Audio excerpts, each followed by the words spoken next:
France के battery हवाई अड्डे से 14 घंटे की उड़ान भर रोमानिया लीजेंड एयरलाइंस की फ्लाइट A340 मंगलवार की सुबह ठीक 4 बजे मुंबई के छत्रपति शिवाजी टर्मिनल पर लैंड हुई तो उसमें 276 भारतीय सवार थे।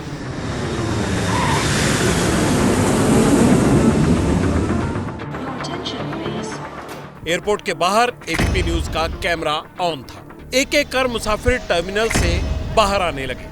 कैमरा देखते ही कोई चेहरा छिपाने लगा, कोई भागने लगा तो कोई गुस्से में भी था। सर जी भागो मत, पूछ रहे हैं आपसे, सवाल पूछ रहे हैं, बस बता तो दो। सर सवाल क्या पूछे आपसे?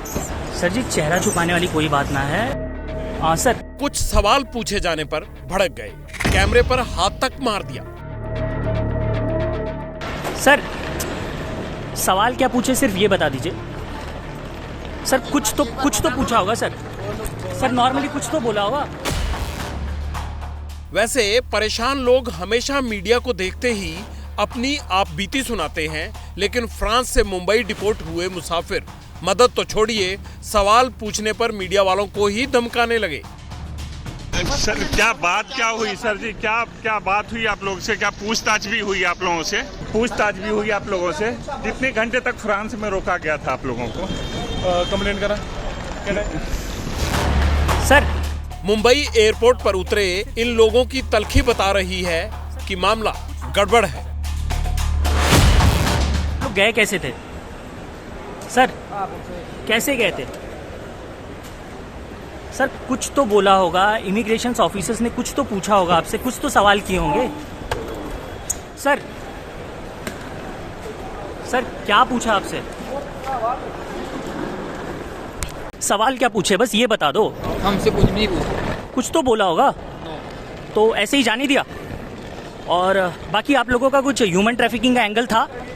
कुछ भी नहीं। ये लोग चाहे कुछ ना बोलें, इनके हाव भाव बहुत कुछ बयां कर रहे थे। ये क्या छिपा रहे हैं और क्यों? सवाल उठना लाजमी है। पहला सवाल, क्या ये लोग फर्जी दस्तावेज पर विदेश गए थे? दूसरा सवाल, क्या इमिग्रेशन एजेंटों ने नया डंकी रूट ढूंढा है?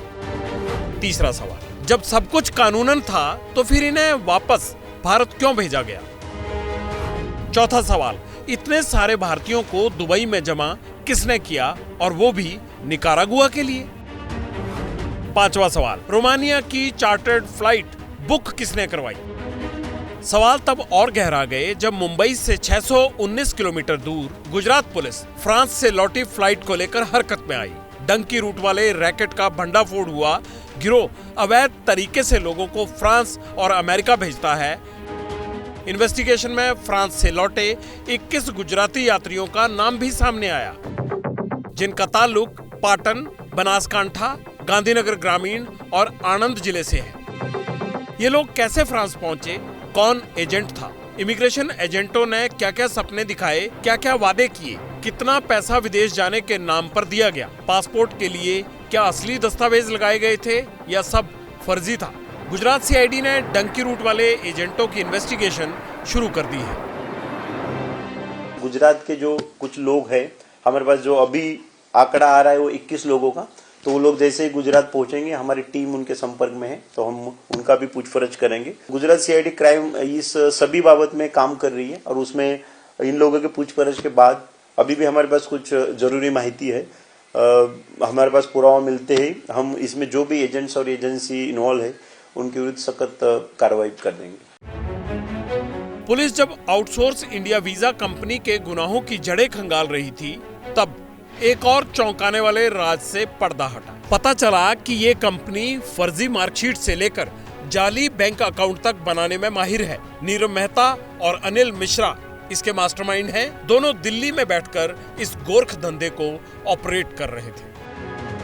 गुजरात में एक्शन हुआ तो हरकत में केंद्रीय एजेंसियां भी आई। फ्रांस से लौटी फ्लाइट के हर पैसेंजर से मुंबई एयरपोर्ट पर ही कड़ी पूछताछ की गई। सबके आईडी कार्ड जांचे गए, स्टेटमेंट्स भी रिकॉर्ड किए गए। एजेंसियां अब ये पता लगाने में जुटी हैं कि ये लोग कैसे और किस तरीके से कहां से दुबई पहुंचे थे। कड़ियां जुड़ने लगी हैं और राज खुलने लगे हैं। खबर पक्की है कि ये सेंट्रल अमेरिकी मुल्क निकारागुआ जाने से पहले सभी लोग दुबई में मिले थे, लेकिन इन्हें एक जगह इकट्ठा किसने किया? मानव तस्करी के उसी सूत्रधार के गिरेबान तक पहुंचने की कोशिश की जा रही है। खंगाली तो हर पैसेंजर की ट्रैवल हिस्ट्री भी जा रही है ताकि ये पता लगाया जा सके कि ये लोग इससे पहले भी विदेश की यात्रा कर चुके हैं या फिर ऐसे कितने लोग हैं जो पहली बार विदेश गए थे और किसके जरिए। जांच के बीच भारत के विदेश मंत्रालय ने ट्वीट किया, भारतीयों को सही सलामत भारत भेजने पर फ्रांस का आभार व्यक्त किया। 303 भारतीयों में से 276 भारत लौट आए हैं। 25 लोगों ने फ्रांस से असाइलम मांगा था, यानी फ्रांस में ये कहकर शरण मांगी गई थी कि उन्हें भारत में खतरा हो सकता है, लेकिन फ्रांस ने सबकी अर्जियां रिजेक्ट कर दी हैं।